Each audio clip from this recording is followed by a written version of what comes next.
Assalaamu calaykum waraxmatullaahi tacaala wabarakaatu dhammaan asxaabteena youtube-ka channel ku xiran baarka 252 waxaad ku soo dhawaataan muuqaal cusub aan kaga hadli doono wararka suuqa kala iibsiga iyo wax walba oo ugu baahan tahay naadiga kooxda kubadda cagta Barcelona.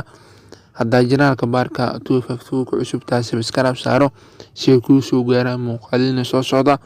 Muuqaalkan share dhaha mahadsanidin. Haddii aan ku bilaabno barnaamijkeena, qodobka ugu horeeya wuxuu noqon doonaa sidee ayay noqon doontaa shaxda Barcelona haddii Pjanic oo ku soo biiro kooxda kubadda cagta Barcelona.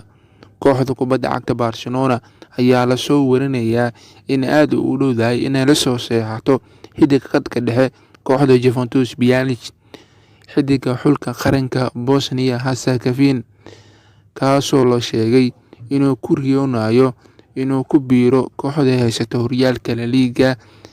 Ayaa si xoogan loola xiriirinayay inuu ka tago magaalada Turin isbuucii ugu dambeeyay. Baarka ayaa la sheegay in horumar la taaban karo ka sameeyeen dalabkoodii ahaa inay la soo wareegaan 30 sano jirkaan, kaasoo dhaliyay 3 gool isla markaana 4 gool oo kale caawiye ka ahay 32 kulan oo saftay naadiga Juventus xilli ciyaareedkan. Laacibkan khadka dhexe ayaa ku guuleystay 3 horyaal oo Serie A ah iyo 2 koob Itaaliya tan iyo markii uu ku soo biiray kooxda Juventus, halka oo loo magacaabay uu ku jiray kooxda sanadka Serie A ee 4 xilli ciyaareed ugu dambeeyay. Kooxda Barcelona ayaa sidoo kale aad loola xiriirinayay saxiixa waryaanka reer Argentina iyo naadiga Inter Milan Lautaro Martinez. Haddaba shabakadda ciyaaraha Sport Mall ayaa soo bandhigtay sida ay noqon doonto shaxda Barcelona xilli ciyaareedka 2020 iyo 2021 marka lagu soo daro Pjanic iyo Martinez oo ay soo caga dhigtaan garoonka Camp Nou.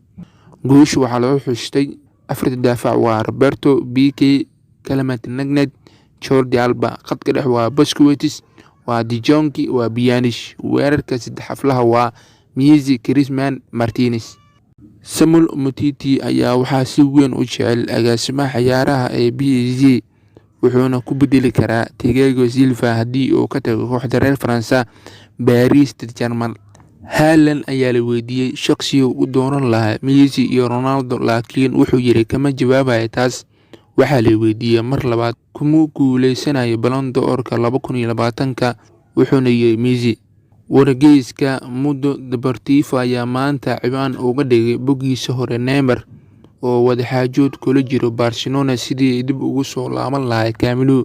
Xiddiga reer Brazil ayaa diyaar u ah inuu hoos u dhigo mushaarkiisa isbuucii uu ku qaato PSG oo gaaraya 60,000, asigoo kaliya baarka weydiisan doono 3,000. Guud ahaan waxaa halkaa ku soo afmeeri doonaa muuqaalkii yaraa aan kaga hadlayn wararka suuqa kala iibsiga kooxda kubadda cagta Barcelona. Intaan muuqaalka xiga isku arki doono, sidaas iyo nabadgelyo.